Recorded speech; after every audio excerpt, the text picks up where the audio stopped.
Kita tetap berdiri menyanyikan lagu tema. Kristus datang hai manusia, keluh kesah hentikan, masyurkan kemuliaan-Nya, berharap dan beriman. Kristus datang, Kristus datang, datanglah Raja Damai, datanglah Raja Damai. Bapa di sorga, kembali kami bersyukur atas segala berkat yang kami rasakan hingga pada saat ini. Biarlah ketika kami mempelajari firman Tuhan, Roh Tuhan yang menuntun kepada seluruh kebenaran, dan kami boleh diubahkan untuk menjadi seperti Kristus. Dalam nama Yesus kami berdoa. Amin. Shalom pemirsa dimanapun Anda berada.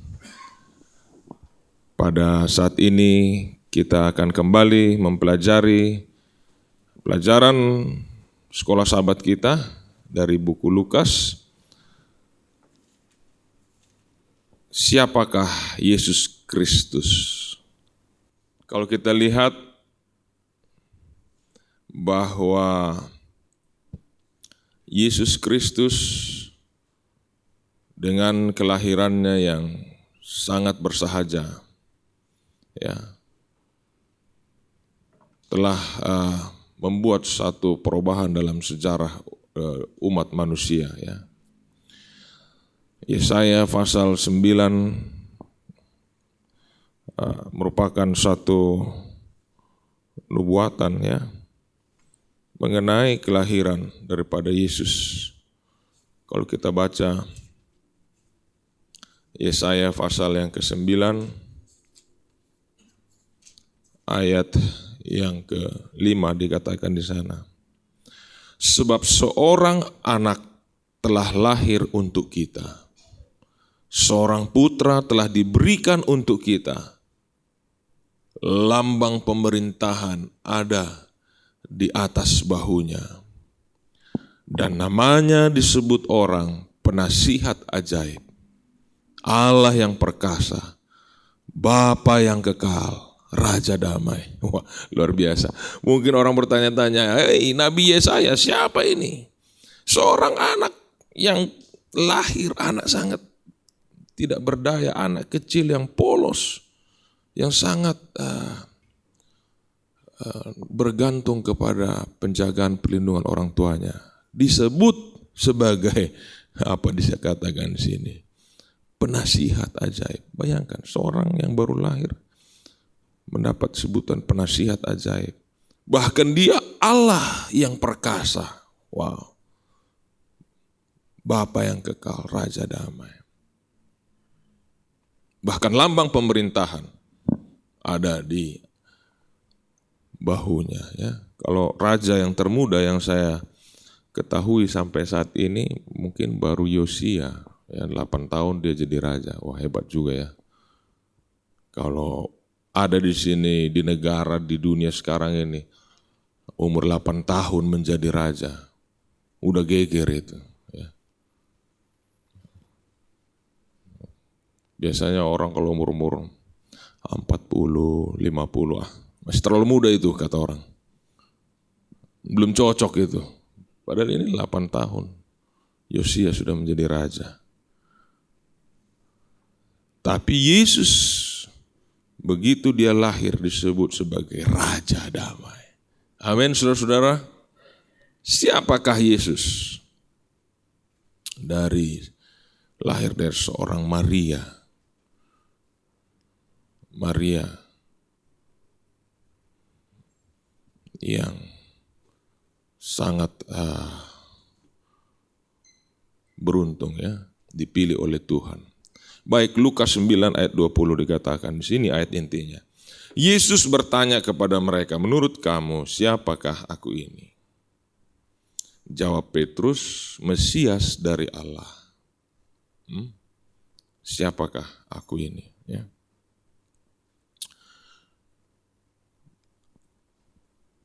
Sebenarnya saudaraku, apa yang kita lihat tidak terlalu penting dibandingkan dengan apa persepsi kita terhadap yang kita lihat. Boleh beberapa orang melihat objek yang sama, tetapi menghasilkan persepsi yang berbeda. Nah, itulah sebabnya Yesus mau bertanya, ya, engkau melihat saya sekarang di sini, siapa aku ini? Ya. Ada yang katakan begini, ada yang katakan begitu. Padahal mereka sama-sama melihat, tetapi persepsinya berbeda-beda. Ya. Nah, untuk itulah kita akan pelajari betapa pentingnya reaksi kita terhadap Yesus, reaksi manusia terhadap Yesus. Ya.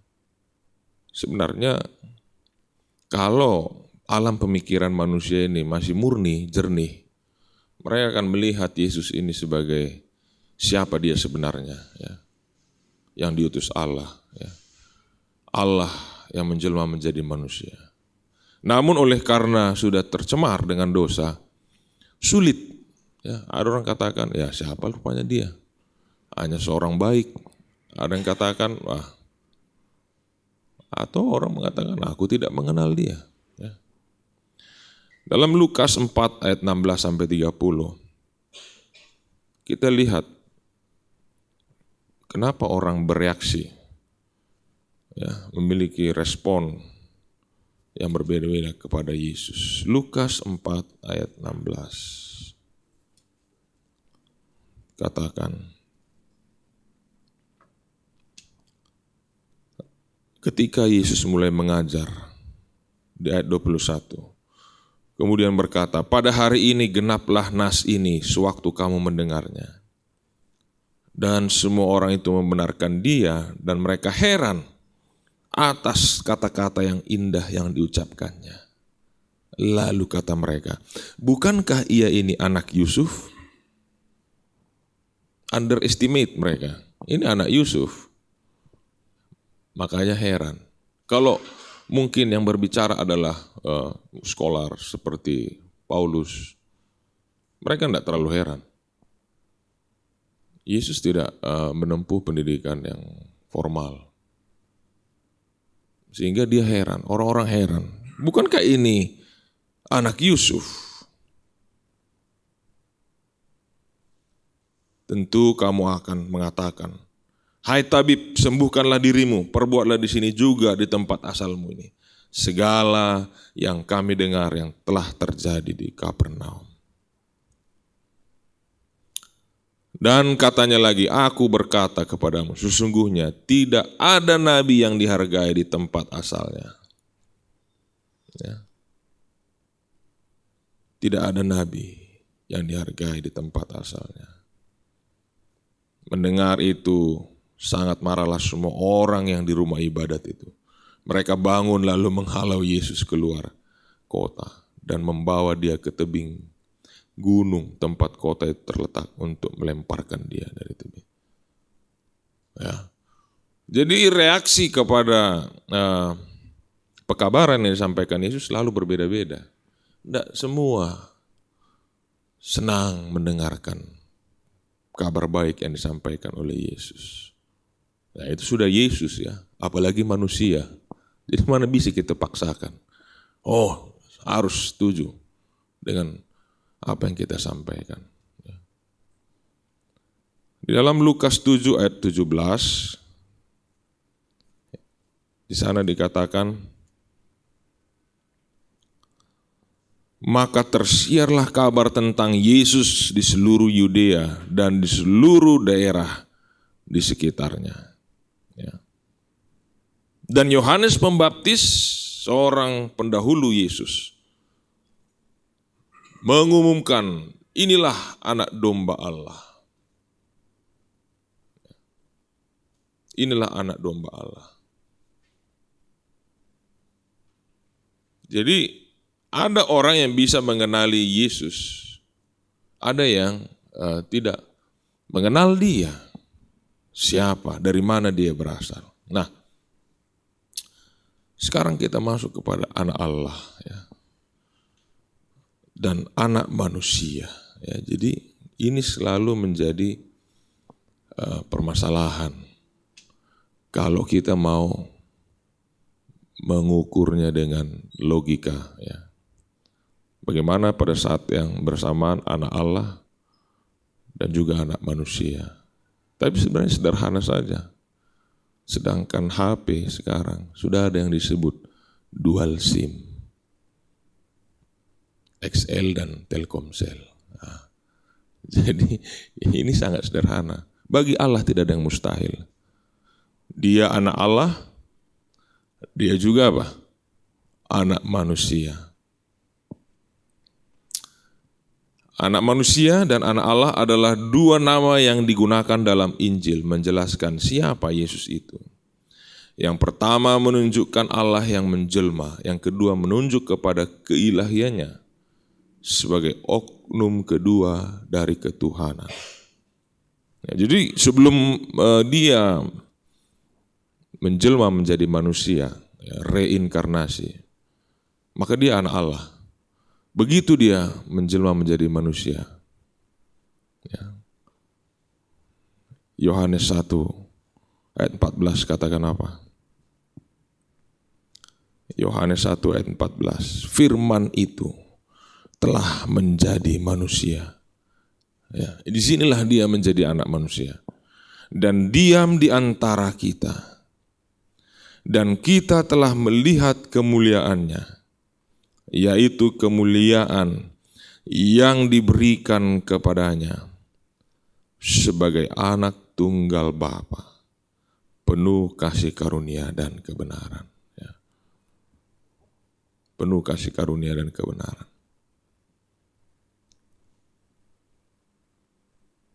Jadi ini menegaskan posisi Kristus dalam ketuhanan. Ketika dia menjelma menjadi manusia, bukan berarti keallahannya hilang. Sudah jadi manusia dia selamanya. Bukan lagi Allah. Enggak. Hubungan antara Bapa dan Anak tidaklah sama dengan hubungan yang kita miliki dengan Allah.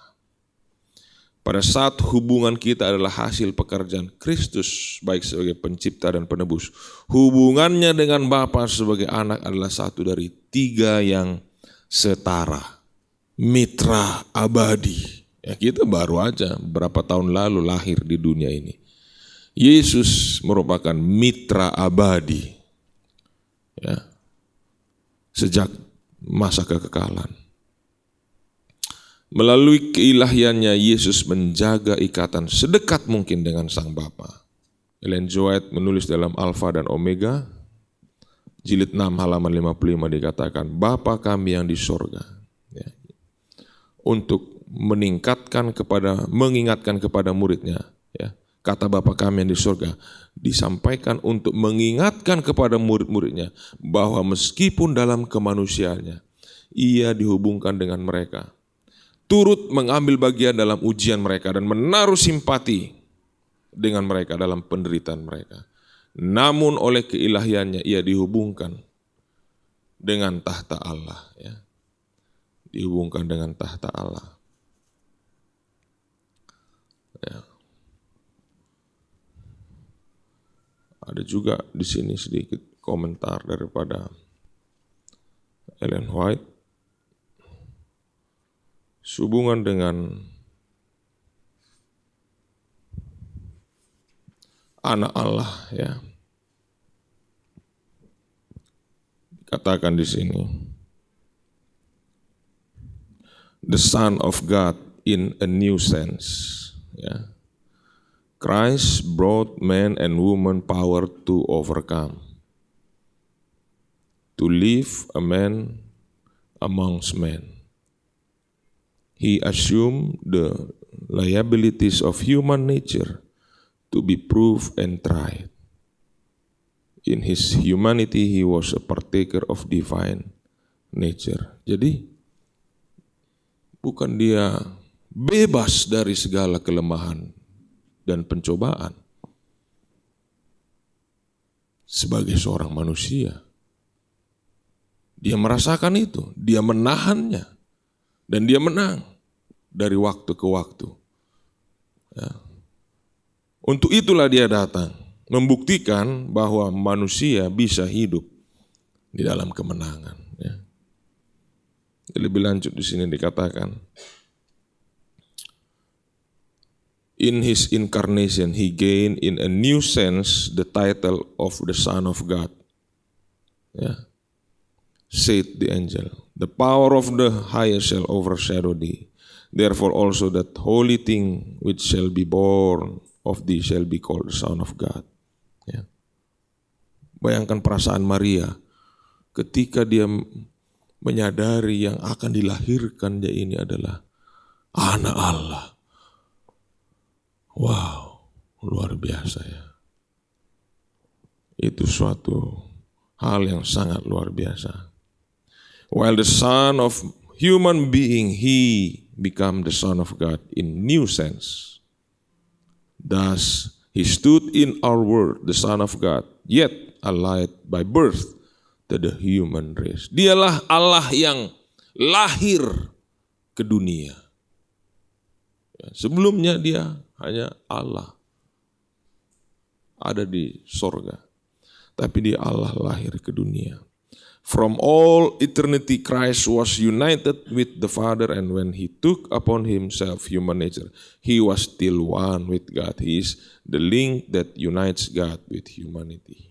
Inilah ikatan atau namanya sambungan, link yang menyatukan antara sorga dan dunia. Ya. Oleh karena dia lahir ke dunia, dia adalah saudara kita, umat manusia yang sudah jatuh dalam dosa. Oleh karena dia anak Allah yang berasal dari sorga, dia juga merupakan bagian daripada kerajaan sorga. Bagian daripada Trinitas, bahkan setara dengan Allah. Setara dengan Allah, setara dengan manusia. Sehingga terjadilah akses. Dia itulah makanya terjadi jembatan, ya, seperti jembatan Suramadu, ya, yang menghubungkan Surabaya dan Madura.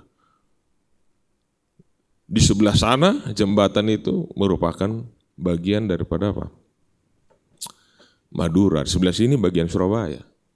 Makanya jembatan Suramadu. Dua-duanya dipakai namanya Surabaya Madura. Ya, kemarin saya sempat mengunjungi Danau Toba. Nah, Danau Toba ini menarik, saudaraku. Sebenarnya ini bersinggungan ke berbagai kabupaten. Ya. Ada sebenarnya bagian Danau Toba ini yang masuk ke Kabupaten Karo di Tausilalah itu. Apa namanya? Tongging, iya. Tapi disebut Danau Toba, ya, jadi seperti punya orang Toba semua.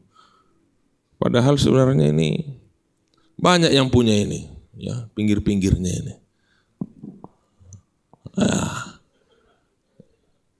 Jadi inilah kadang-kadang saya pikir di dunia ini nggak ada juga keadilan. Ya, jadi harusnya danau bersama, nah, begitu. Supaya memang ini kan begitu. Seperti Yesus juga, nggak mau dia hanya dibilang aku anak Allah saja. Aku anak Allah, aku anak manusia. Sama-sama kita punya, begitu. Jadi dia sangat untuk mendekatkan diri kepada manusia, luar biasa.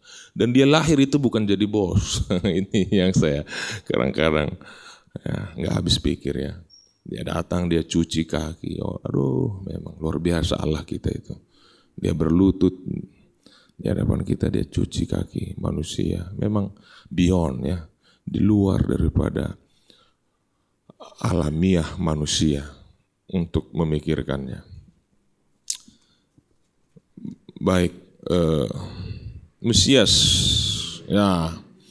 Nah, jadi anak Allah dan anak manusia itu adalah satu sarana prasarana untuk menjalankan fungsinya sebagai Mesias, ya, juru selamat. juru selamat dunia. Kalau dia hanya anak Allah saja, tidak bisa. Kalau dia hanya anak manusia saja, tidak bisa. Ya.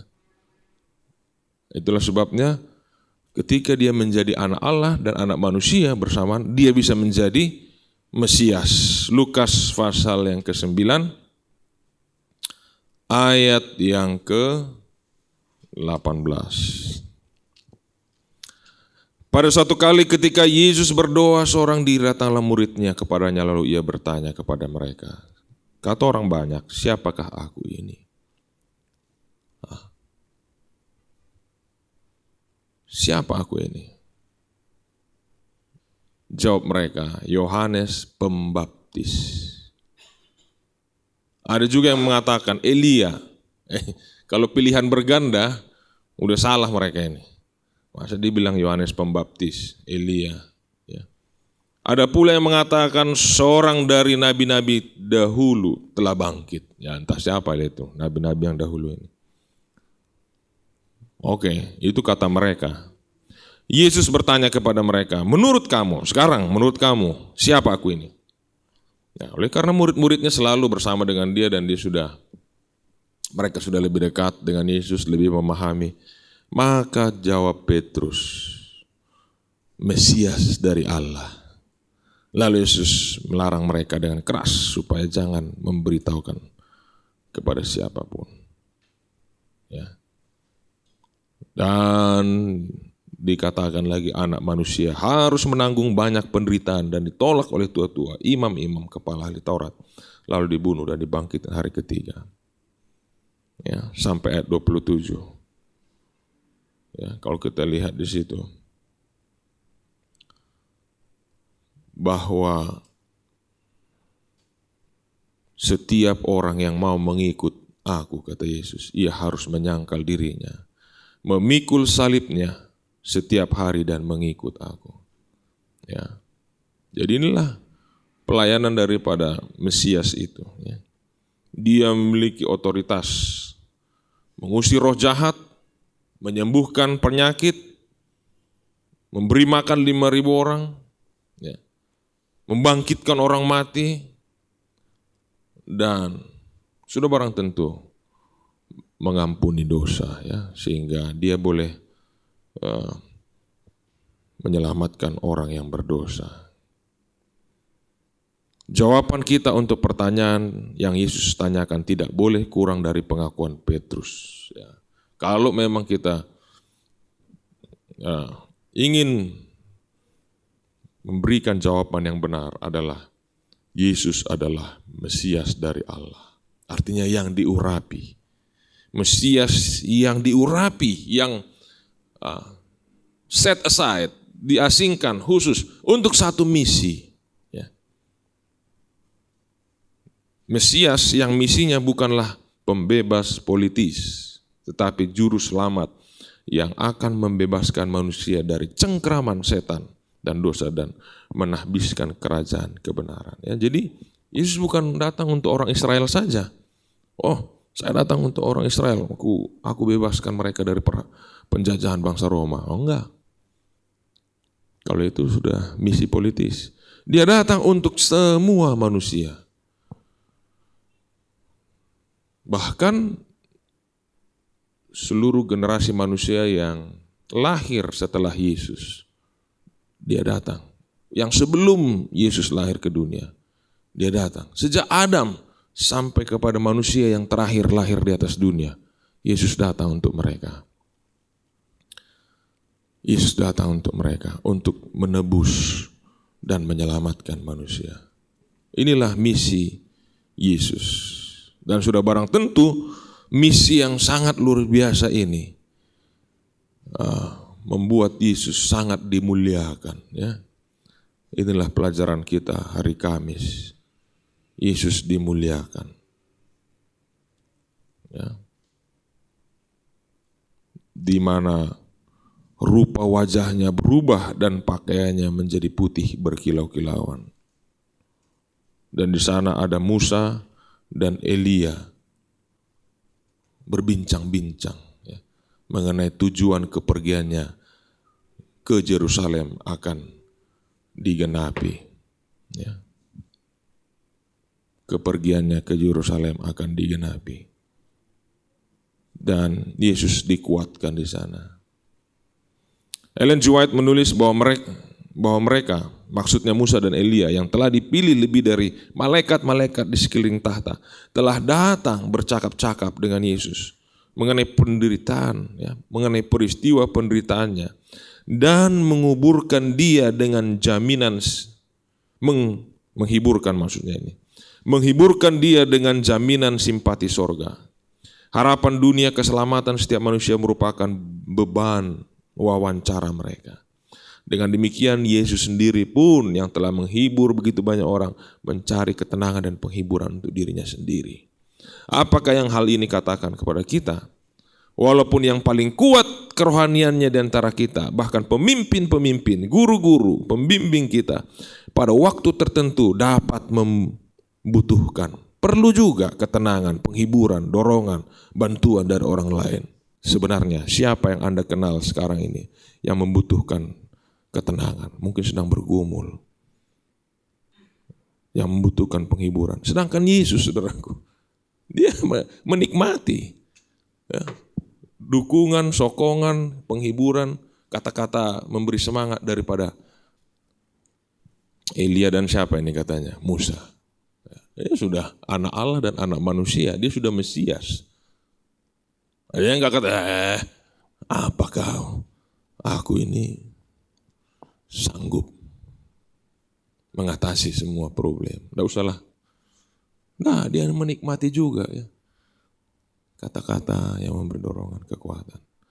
Betapa sangat kita pun saling menguatkan satu sama lain dalam perjalanan ini. Hindari setiap pertanyaan berhubungan dengan kemanusiaan Kristus yang cenderung menjadi salah pengertian. Ya, jadi memang ini harus diterima dengan iman, doktrin, kristologi, ya, tentang Kristus. Ya.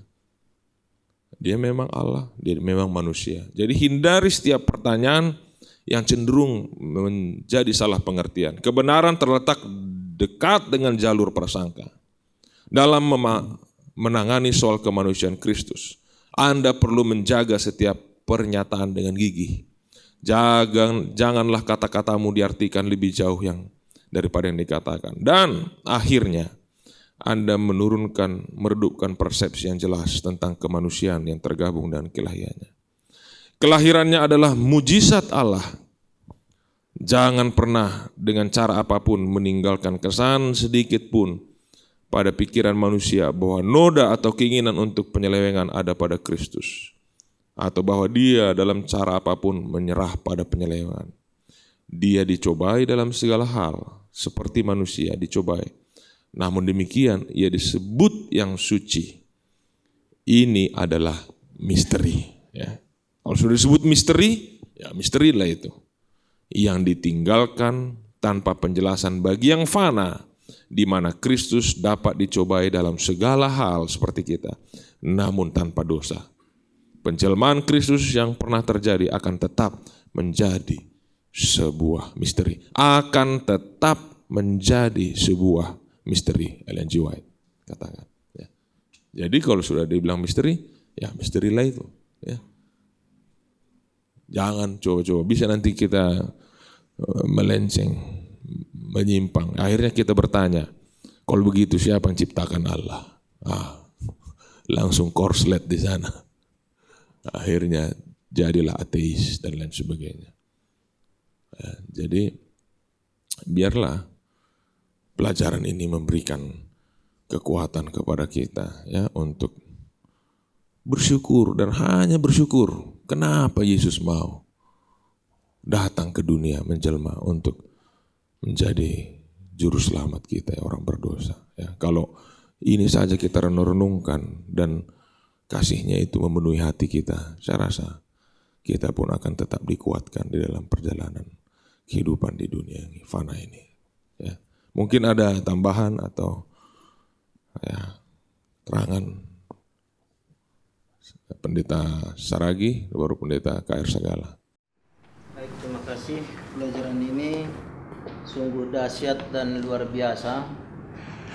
Dan ini adalah satu pertanyaan yang sangat penting yang kita juga bisa tanyakan dan renungkan di dalam kehidupan kita. Yesus berkata, "Menurut kamu siapakah aku ini?" Tidak berhenti sampai di situ. Menurut orang lain, kata orang, siapakah aku ini? Nah, Yesus bukan tidak tahu membaca pikiran orang tentang dia. Tapi kalau kita lihat di sini, Yesus mau menuntun mereka agar mereka beriman, mereka percaya sepenuhnya bahwa dia itu adalah pencipta dan penebus manusia. Nah, tapi apa konsekuensinya setelah mereka percaya, mengetahui bahwa dia adalah pencipta dan penebus? Pada saat yang sama, pelajaran kita menyatakan, disitulah Yesus menuntut komitmen kepada mereka untuk mengorbankan segala sesuatu, menyerahkan segala sesuatu demi mengikut akan dia. Nah, kalau kita sekarang, kita aplikasikan dalam kehidupan kita sehari-hari.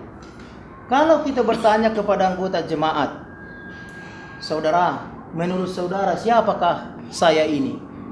Kita sebagai pekerja, mungkin anggota hanya menjawab, "Oh, Anda adalah karyawan organisasi," atau "Anda adalah pejabat organisasi." Masihkah anggota dapat menjawab dengan melihat kehidupan kita, "Oh, saudara adalah pelayan Allah yang setia"?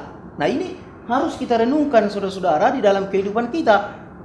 Ya, apakah kita dikenal, "Oh, saudara adalah orang yang ambisi untuk menjadi ketua uni, untuk menjadi ketua conference," atau justru itu yang dibaca oleh anggota jemaat ketika kita bertanya, "Menurut saudara siapakah saya ini?"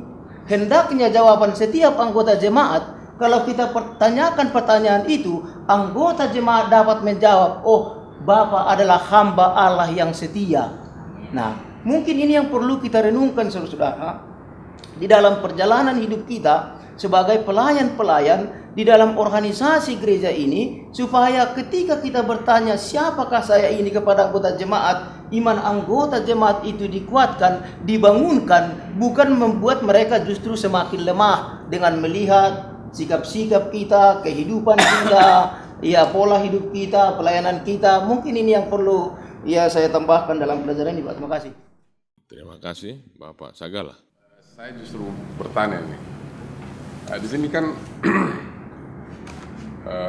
Yohanes adalah seorang yang Tuhan sudah pilih sebagai pembuka jalan bagi Yesus. Ya. Seorang yang Tuhan sudah urapi, seorang yang sudah menunjukkan kegigihannya untuk pekerjaan Tuhan. Iya. Lalu kemudian dia sendiri yang membaptiskan Yesus. Ya.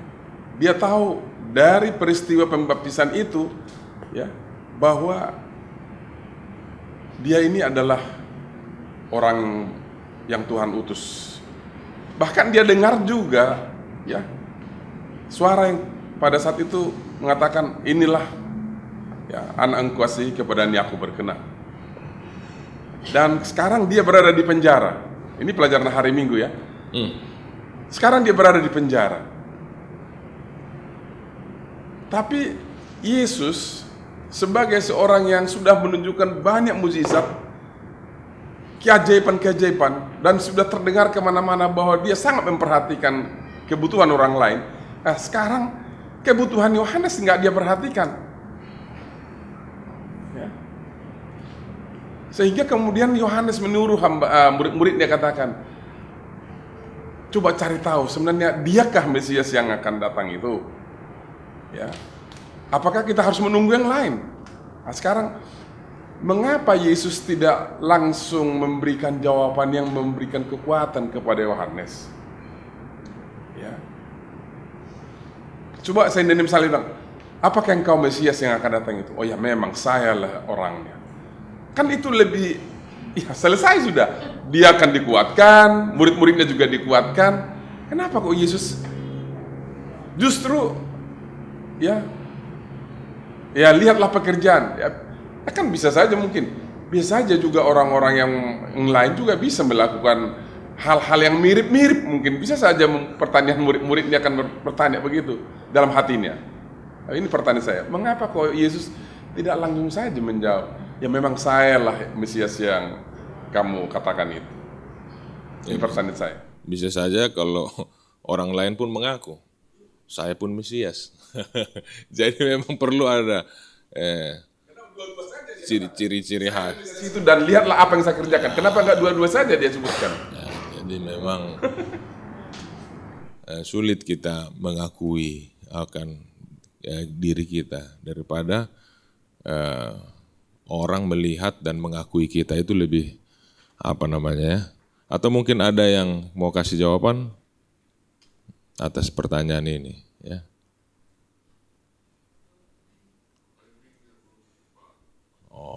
Makanya Yesus belum sampaikan itu. Jadi ada memang jadwalnya. Ketika dia baru dimuliakan, dinyatakan sebagai juru selamat. Pada waktu ditanya itu timingnya belum tepat. Kan masih ada banyak peristiwa-peristiwa mujizat. Malah Yesus bilang jangan kasih tahu seperti apa. Nah, jadi memang ada timingnya yang tepat. Lalu yang kedua, kenapa Yesus sepertinya nggak peduli dengan Yohanes Pembaptis? Saya pikir mungkin begitulah sesama hamba Tuhan kan kita punya satu master, satu Tuhan. Pasti sudah tahu sama tahu lah itu, mungkin pikir Yesus kali. Bukan begitu.